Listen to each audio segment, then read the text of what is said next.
is watching!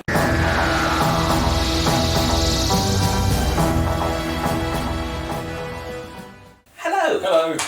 So, you never guess what this video is about? No. Despite the fact it's progressive, you know, from all the other ones Yep. I've done, and it says above, and you click the video. Yep. But in case you somehow missed all of that, we are reviewing... Can you hear me? As I went first last time with my stream of consciousness, it is Scott's turn to go first this time. My first thought was that they're very white, aren't they? Yeah. I hadn't thought about that. I did think, oh, they're speaking English. Yeah. And, Well, you know... You're used to the speaking English thing. Yeah. I was like, But, no, you're right, they were. very Yeah. white. I like the setup. With the Yeah. monster thing running about. This is just, like I said, all stream of consciousness. Would have been better if we hadn't seen the monster at that point. I thought then, but obviously later in the episode it wasn't that important, so Yeah. that's fine. But just the Doctor? When they sort of let them all off on their own. Oh, yes, please. I liked when she was just going off on her own. Needs a better takeoff lever. I'm going to keep saying this. It's You rubbish. don't like it, do you? I really don't. No. Yeah. No, it just... I always feel like the takeoff is such a statement, Yeah. and this one's not so much, which is ironic because everything else at the moment is such a statement. Yeah. But what can I say? What's going on with Ryan's mate? I thought he was up to something shifty. I thought that all of the on-Earth stuff was going to be like really grounded. No. At first, when they started setting them up, and then Yeah, I wondered what he was like, oh, it's not a good time. yeah, I thought And I was like, oh, is he up to something? I thought he'd got himself Yeah. into some trouble. You know? Yeah. I didn't think it was I going to did tie think into that it. when I watched that bit. I quite like the Doctor talking to herself. I like that. Yeah, I liked that The actually. fact that the idea that she hasn't been on an adventure. You know, she's been looking for the Master by herself. She Yeah. hasn't been on like a proper adventure on her own as you Yeah. know, this incarnation. So she keeps talking to them and being like, nope, They're not there. okay, not there. The monster looked like a roided out sloth. It did. It looked like the thing from Temple Run. Yeah. That's chasing you Yeah. in Temple Run. That big thing. No, it did look a little bit strange actually. I wasn't impressed when I saw the whole thing. And then when the guy was like, oh, this guy comes into my room, I was like, that's the Man in Black from the beginning. No. Yeah. But good Ryan. When he was just being good, I quite like Ryan this series. He's been very good. CGI this week's a bit crap, isn't it? Yeah, I didn't like the CGI actually. I didn't like the design of the monster particularly. I thought the fingers looked a bit funny that when was they the came bit. off. That's the bit where I wrote that. Yeah. It was, you know, it just didn't look good. Yeah, I think they've either blown it on the last couple, or I think these certainly last week's, this week's, and I'm probably expecting next week's to be a filler episodes. I think they're not really. I hope not, because I'm really excited about next week's. I'm looking forward. That being to said, I next was really week's excited about this week's Yeah. smoke, because the smoke was good. You know when he vanishes away. Oh yeah. Why doesn't she just read his mind? Sorry, I keep losing where I am. Change the thing. You know when she's like, oh, what have you seen? Let's just wire you into the top. I mean, I'm just desperate for a bit of mind reading at this point. This is twice in this series I've gone, she does know that she can read people's mind, right? And normally they put their hand on the console, don't they? And the TARDIS does it for them. Oh, that was the last... In Capaldi's. In Capaldi's one. I don't think they ever did it. She still had to think, but it was like inside it. I don't mind the head thingy. Yeah. As a thing, but... Yeah. Yeah, that was what happened last time. Yeah, But just it was read. a little bit strange. Just have a little read. Yeah. When he's like, is it going to hurt? She went, probably not. Probably. Yeah. Little bit. I like the way the humour has gone this year with the Doctor herself. When they landed on there, I was like, oh, looks like a prison. I reckon that's... Yeah, I liked the design actually, that spaceship. Colliding worlds. When they first talked about it, I was like, is that a clue? Is that Yeah. a clue to the end of the series? I know that that Chibnall said that the Roof Doctor is not you know, parallel world or whatever, but I still think he's lying. I think it's just everything else in this series now has been pointing towards it too much for it to not be that. You know, this whole colliding worlds narrative here, and the fact that this then when the Doctor gets the ear and the finger in the ear, she sees the time. It's all. It just feels like it's building towards tying everything back in. Yeah. Do you know what this episode felt like a bit to me? If you want to refer to other things, it felt like Bondtown. You know, with the way it was starting to tie things back together. Oh, yeah. When Blag Drew and all of that, and it's the first time the Doctor starts to pull together, at that point, starts to pull together all these different... All the bad wolf stuff and whatever, whereas in this one, I feel like this is the story starting to pull together all of the things from this series. Yeah. Getting to the point of too much Sonic this episode. Yeah, she did use it quite a bit, didn't she? Put Prism, called it. And then put Don't Walk Off. Because the lady just... I was like, oh, you're an idiot. Yep. Once it was revealed that what they were doing was, tapping into all of their fears, I was like, their fears haven't been set up at all. Yaz and Ryan... No, I didn't like... when I get to mine, I say I liked Yaz's, but I didn't like Ryan's particularly. I didn't get Ryan's. I got it, but I didn't get why the dregs were there and... Now see, Yaz's just felt like something that should have been set up for me. The same with Ryan's as well. It felt like they were just like, oh yeah, we need a fear. Yeah. Whereas Graham's made sense. Yeah. I put, ooh damn, when the smoke, as soon as the smoke started appearing, I was like, oh, she's been tricked. Yeah. I'm sorry, but no with that Sonic. When she's just like, how did she even...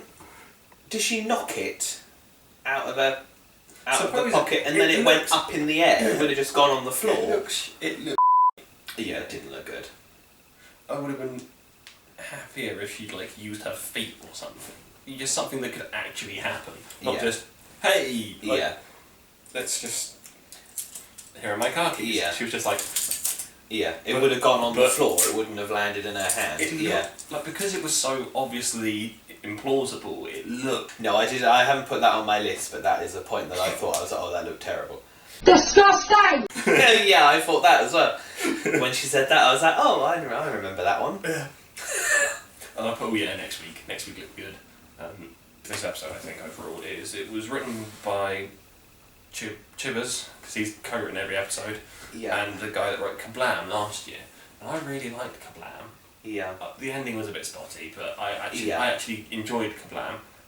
And I had my hopes up, especially because the rest of this series, you look at what the people who had written for both had written last time, and it was like here, and their episode, this series was like up here, and I was like, oh, I'm looking forward to that leap of improvement from the Kablam guy, and we didn't get it. It didn't deliver, did it?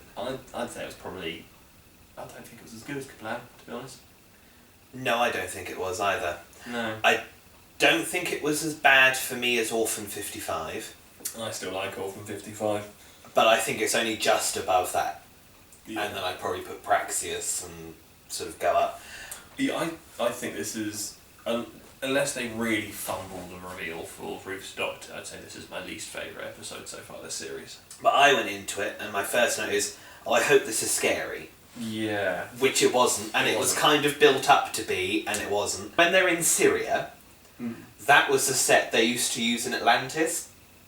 Oh. I seem to remember Sarah Parish sitting around that fountain thing in the middle. I put like the big claw, but he needs to trim his nails. I thought that bit looked very good, actually. I wish you'd only seen bits of it. And very early on, I was like, oh, is this about mental health? Very early on, I thought, okay, I got it. I got that one. And then I put the Black Guardian. See, I didn't think... And I didn't think it was going to be, but a part of me hoped that it was going to be. The way it, mostly as well because he was on his own, because the Black Guardian's almost always immediately followed by the White Guardian. Yeah. And then I've put, right, I can't blame Sonia because I'm not cut out for customer services either. I think if I could actually speak my mind at work, I'd have been fired a long time ago. And then I put, oh my god, it's the dregs. And I wasn't expecting, them to be bringing monsters back. I get that he was afraid of, missing out on all his friends' lives and stuff like that. But why the hell were the dregs there? What were they? What were they doing? I don't know. And then I put, oh, it's Grace. I quite liked the fact that they brought her back. I thought that was quite a nice sort of thing for Graham's one. I did like Graham's fear though. Actually, I thought that was quite good, and I think Bradley Walsh is he's very good at doing those scenes. They mentioned the Eternals, the Guardians, and the Celestial Toymaker, which I thought was very nice, especially because I like the Black Guardian and the White Guardian, and the story that the Eternals are in. The Toymaker one was a bit out of left field, I thought, but... Yeah, but I think he is supposed to be from that old universe that they were all talking about. He's like one of the ones that was from there. Surprised I didn't mention the Beast, because he's awesome. Yeah, I'm surprised they didn't sort of mention all that sort of thing. The animated sequence... I quite liked it in that it was the idea that they're obviously more intelligent than the Doctor, so they're sort of telling it to her in a kiddie way. That's sort of what I got from that one, so I didn't mind that animated bit. And I put it, this was a much better way of delivering the message that it was trying to thingy to me. It felt a little bit more like it was a part of the plot. But the horror thing and the mental health thing didn't really go together too well. I mean, it should do. It should do, but it didn't. But I thought it was a better way than just hammering it on at the very end of an episode. Oh, by the way, this is what this story's about. Let's tack it on at the end. I thought it did feel a bit tacked on for me. Yeah, I don't know, it didn't bother me as much as the other ones did. Now, you said you quite liked the awkwardness from the Doctor at the end. Yeah. And I've put, I don't like the way the Doctor just ignores Graham's worries, blaming it on being socially awkward. I think they should have either not had the Doctor say, oh, sorry, Graham, I don't know what to say to that, or something like that, or give her an answer. I think give him an answer, rather. I think any other incarnation would have probably given him some words of reassurance, even if they didn't quite know what to say to him. I think he'd have gotten something from them. And I don't know if it was just they didn't have enough time, or the writers themselves couldn't think of an answer to put in it. I don't know, but I didn't like that, and I know there was a lot of people online who didn't like that. Yeah. I liked... But I thought she was quite good, and she was like, I'm just going to go over here, and you know, it was funny, but I think she should have said something to him myself. The fact that it didn't come back to her, I didn't like, because she said, I'm going to come over here and then I thought she was going to think and then say something. I thought she was going to come back. Like the note, I thought she was going to come back, you know, even after that little bit, and just be like, you know, something nice. Yeah. But I think what I didn't get was how the villains were defeated. I didn't get it with the ball and the sonic screwdriver and all the rest of it. I didn't quite understand it. She put them back in the prison between the two colliding worlds with the creature that they made. Right, but how does she do that? So this is what I didn't get. Yeah, see, I think this is the problem with that episode, was that and this brings me to the next point, they wrap it up, with the fingers. And then you've got 10 blooming minutes of nothing really happening at the end of it. I liked the background on Yaz, but I think you're right, they should have all been brought in a little bit sooner. What were they having the dinner for? Because I thought that was going to come back as well. I'm assuming it's the thingy that she came back. Right. That's what I assume it was. Because at first I thought that their nan had died. Yeah. And then that's the thing about as well about like her running. No one's what? Yeah, I assume that's what it's for, but they didn't sort of really thingy that. But I thought it does pose the question: does she still think that way? That she wants to get away, and is that why she goes with the Doctor? Yeah, a little bit. I think Ryan might actually leave the TARDIS crew at the end of the series. He's going to, yeah. It's been setting up to that, which is it's one of those like I know that's what I asked for last year, but I'm like I like him now. You don't mind him this time. Yeah, they've actually made him a character. Yeah, and now they're getting rid of him. I'm like, really? Yeah. But maybe that's just what they're going to do with all three of them, is make them, develop them more and then get rid of them. Yeah, probably. I think he's also been cast in something else. in America. Yeah, so that's probably why he's leaving. Yeah. I like the fact that Yaz and Ryan were questioning the realities of their travels, in that everybody else is getting older. Well, They're getting older, but Ryan wasn't. is, yeah. But they're missing out on everything in between. But I feel like if they do get rid of Ryan, one, I still feel like, although I like him more this series, I do still feel like he's the one I'd rather. He's the one I'd rather see go. Yeah. Especially the way that they're going, it sounds like it was going to be quite a nice. I'd quite like Ryan just to say, I've had a great time. I think like the way it's going is that he's just going to be like, I've had a great time, but I don't want to miss out on the rest of my life. Yeah. Which would be really good, nice thing to see in the program. Because when has that ever happened? Yeah, I know. I think there's probably been a couple of classic series companions that have gone for that reason, but the modern ones, they just kill them off. Or they're like... Or they dump them in another reality, or they, Well, quite often, like, the problem started for, within sort of the 70s, 80s, I think, really. That became a massive craze of, the Doctor's just been like, I'm just going to leave you there. Yeah. Have fun. Yeah. Yeah. Now, I've put here some brilliant acting from Bradley Walsh and Mandip Gill, who I thought were particularly strong in this story. I thought Mandip Gill's acting was off in her bit quite when she's talking to the police. Yeah, but it didn't bother me as much. Yeah, it bothered me. I don't think, for me, Jodie and Tosin were quite up there, particularly. I think the villains were, and that's a note I haven't actually put on here, I really liked the two villains. Yeah. It's particularly like the scene where they're on Earth, and there's all like the clouds and everything going into the woman and whatever. I did like all that sort of stuff. But I didn't get why they needed that girl from Syria. All that sort of stuff. That could have been exactly the same episode, just without that. Yeah. Because she goes off and wanders off in a spaceship, and then you never see her again.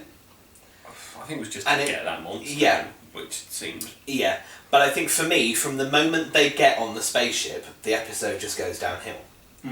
For me, and it goes downhill quite quickly. And this was another one. The story about Graham and his cancer does hit a little bit too close to home for me. Yeah.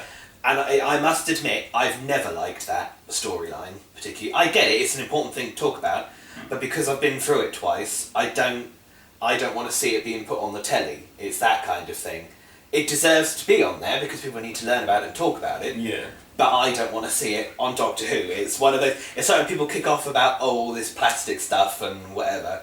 I think this is probably my version of that. Is that I don't want to be seeing it on the television. I don't want to be reminded of it when I'm watching Doctor Who a little bit. I don't know, and it's probably down to Bradley Walsh's fantastic performances. And then I've got not a favourite episode, but it was an original concept. I liked it. I don't think there's ever been anything quite like it before. The way that we're sat here complaining about it, and it's the same with last series. I don't want people to think we don't. The whole group of people that when they talk about it, you think, well, why'd you watch it then? Yeah. I still liked last series, but yes, I like last series was a bit up and down for me. It was not the pinnacle. It was not the pinnacle of Doctor Who, and for me, it's the same. Like almost every episode in last series, I watched it and I was like, oh, I enjoyed that. But apart from Ghost One, I was like, I enjoyed that. Oh, and the last one, the Battle of Franz. Yeah. Apart from those two, I looked at most of the episodes last series and went, that was good. Yeah. But it should have been great. Yeah. It should have been better, and this episode just falls in that category for me. Yeah. It felt like... I think it had all the elements there to be really good. I think they just needed to get rid of a couple of things. Basically, it was... And make it a little bit scarier. 2 or 3 stories. Yeah. Mushed together. Yeah. If you broke those apart, we would have had better episodes, I think. Yeah. Yeah. But they're all my thoughts on it. Those are my thoughts on it. Yeah, no, I didn't hate it. But it wasn't my favourite one from this series. Depending on... I think that'd probably be somewhere down the bottom of my list, I think, possibly for me. When the series is said and done, we'll rank them probably. But I think for me it was just because it had a good concept that they never really did anything with. Yeah. I think it was... The villains had a lot of potential and they never did anything with them. And because they were good. I thought they were quite good. Yeah. And I've always liked that idea that something can get into your dreams and bring your dreams out and stuff. I know they did it on the Sarah Jane Adventures, and they're not bad, but not great. It gets a solid nah out of 10 for me. Yeah, which so long as it doesn't... And this is the one that's actually made people think a little bit, and they've been going online and sort of talking about mental health and stuff like that. So I suppose in that respect it's succeeded in what it was meant to do. Mental health was slapped onto the end of this more than the climate change thing was for Orphan 55. I felt like you could have, if you tied it in properly, you could do a really good episode about mental health linked with this sort of thing. And mental health is very important. People need, the doors are opening up more with the conversations about things, which is very good. Thank you for watching. Thank you. Please like and subscribe and all that jazz. Yeah. So anyway.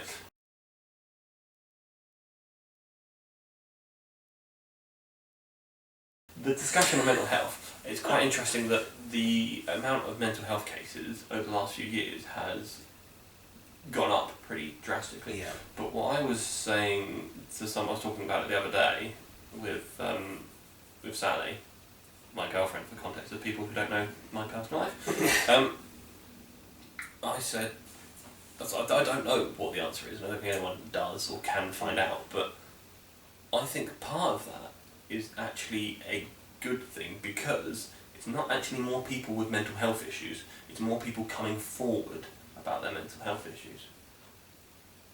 Yeah. I think that we're now creating an environment where it's safe to do it. Yeah, you can say, you can go somewhere and say, I'm feeling this way, I've got this, and they won't just say, deal with it, which is what it used to be not that many years ago. Now they're saying, okay, let's have a look. Yeah, let's have a look.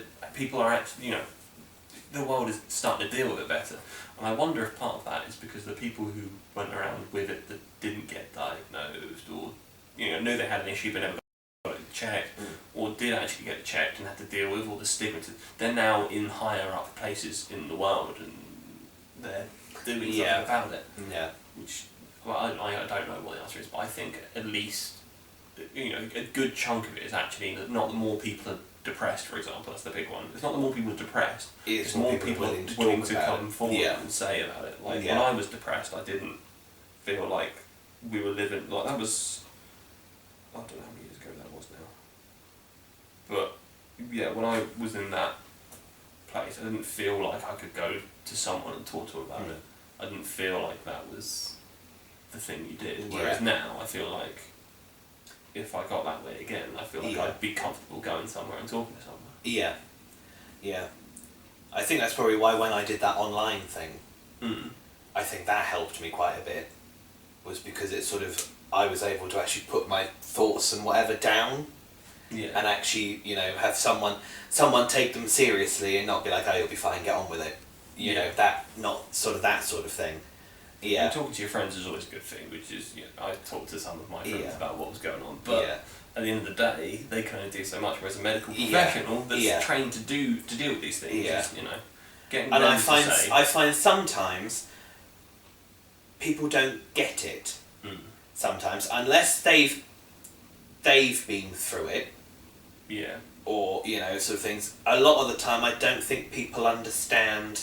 People are sympathetic, but you need understanding. Yeah. I don't think you need sympathy. You need someone to be like, okay, now do this. I think you don't need someone going, no, it'll be all right, it'll be fine. That's all right. But you want someone who understands what you're saying, and then they can help you a little bit more. Yeah, no, I think it's a topic that has sort of come out a little bit more. But, yeah. That's why it annoyed me that it just felt more slapped on at the end. It didn't bother me. Yeah. The fact that it was in it. This one, I don't know why. Maybe it's because I've dealt with mental health more than I have microplastics or something like that. Maybe that's what it is. It's just a subject. I know I understand microplastics, but it's a subject I get a lot more than why people dump plastic in the sea and stuff like that and think it's fine. I don't know. Maybe it's just a subject that I think I understand a little bit more because I've been through it, possibly. I don't know. But there you are. It's a topic of discussion, isn't it? There you are. if this made it in, hopefully after the credits it does, because people that don't care can check out. But